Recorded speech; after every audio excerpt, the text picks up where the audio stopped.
Ukuran-ukuran reproduksi.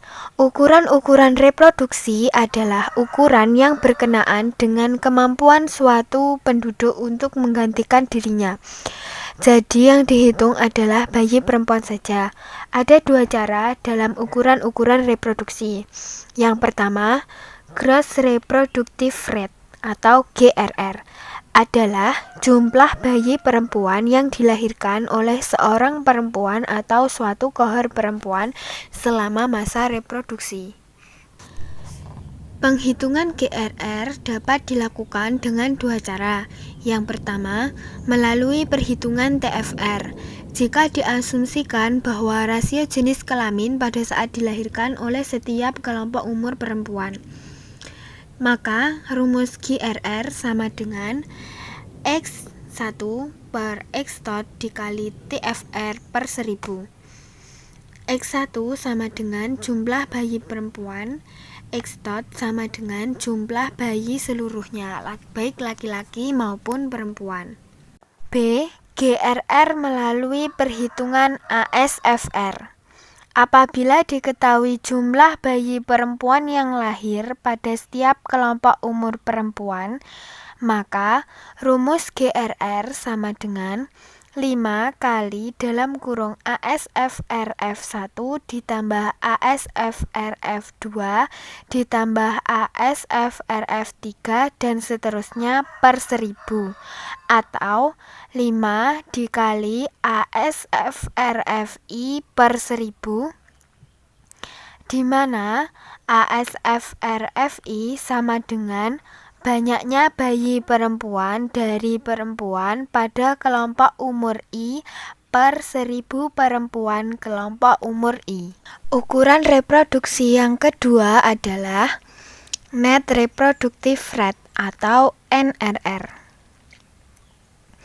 Adalah jumlah bayi perempuan yang dilahirkan oleh seorang perempuan selama masa reproduksi dan dapat menggantikan ibunya untuk bereproduksi dengan mengikuti pola fertilitas dan mortalitas ibunya.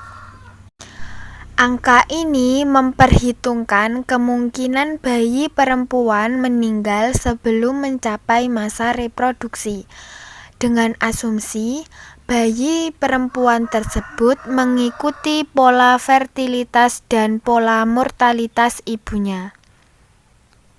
Dapat dikatakan pula NRR adalah ukuran yang menunjukkan jumlah bayi perempuan yang dilahirkan oleh seorang perempuan selama hidupnya dan akan menggantikan kedudukan ibunya dengan mengikuti pola fertilitas dan mortalitas ibunya. Maka rumus NRR adalah NRR sama dengan sigma ASFRFI kali NLX per LO. NLX dan LO diperoleh dari Life Table. Berikut contoh dari Life Table. Istilah-istilah yang berkaitan dengan NRR. A. Replacement level fertility adalah tingkat fertilitas di mana perempuan dalam satu kohort yang sama mempunyai anak perempuan rata-rata replace atau menggantikan dirinya dalam suatu penduduk. Replacement level atau RL tercapai saat NRR sama dengan 1. Bila replacement level telah tercapai, kelahiran secara perlahan mencapai keseimbangan dengan kematian dan tidak ada migrasi serta emigrasi. Penduduk pada akhirnya akan berhenti pertumbuhannya dan menjadi stationary atau stabil.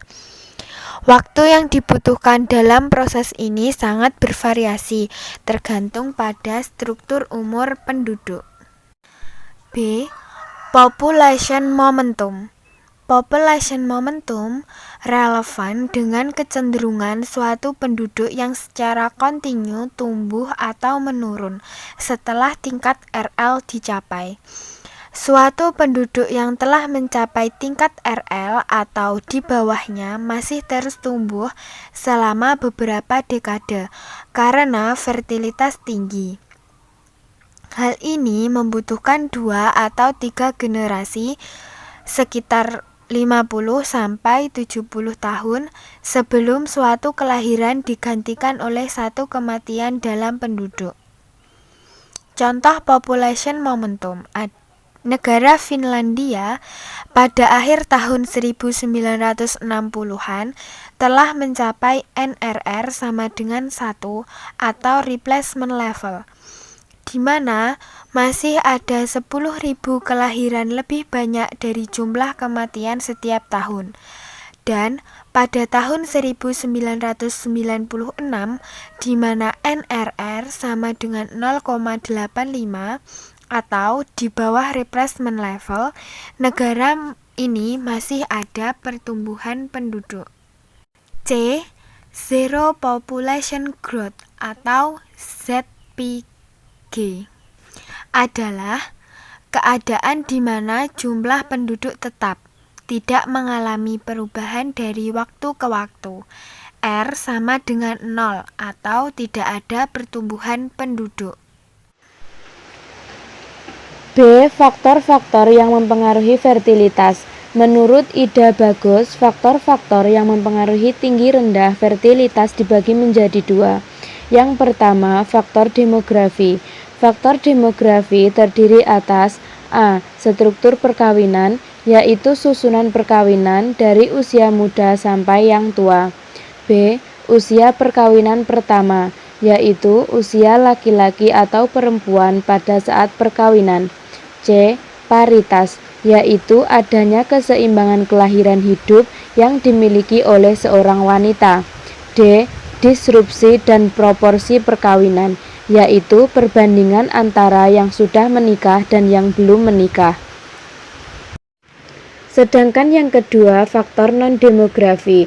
Faktor non-demografi terdiri atas A. Pendidikan, B. Keadaan ekonomi, C. Perbaikan status perempuan, D. Urbanisasi, dan E. Industrialisasi. C. Studi perbedaan fertilitas di Indonesia. Kondisi fertilitas total mengalami stagnasi dalam kurun waktu sekitar 10 tahun terakhir.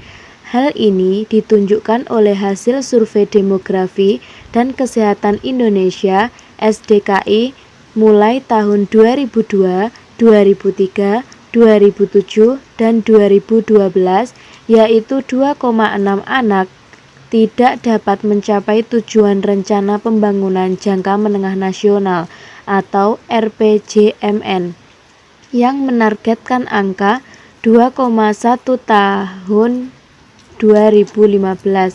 Sementara itu, pemakaian kontrasepsi hanya naik perlahan dari 60,3 data SDKI tahun 2002 dan 61,0 data SDKI tahun 2007 menjadi 61,9 data SDKI tahun 2012. Kondisi ini kemungkinan disebabkan program kependudukan dan keluarga berencana tidak menjadi prioritas pemerintah kabupaten atau kota. Faktor dominan yang berkontribusi terhadap fertilitas berdasarkan hasil SDKI 2012 baik dari sisi faktor langsung atau variabel antara maupun tidak langsung seperti demografi, sosial ekonomi, program, norma secara nasional. Variabel antara memiliki 11 variabel, yaitu umur pertama melakukan hubungan seksual, selibat permanen atau tidak menikah, lamanya berstatus kawin, abstinensi sukarela, abstinensi terpaksa, frekuensi senggama, infekunditas sengaja, pemakaian kontrasepsi, infekunditas tidak sengaja, mortalitas janin disengaja. Fertilitas dipengaruhi oleh faktor sosial, demografi, ekonomi, norma, lingkungan, yang merupakan faktor tidak langsung yang mempengaruhi fertilitas melalui faktor langsung. Untuk lebih mudah memahami, terdapat peta konsep sebagai berikut.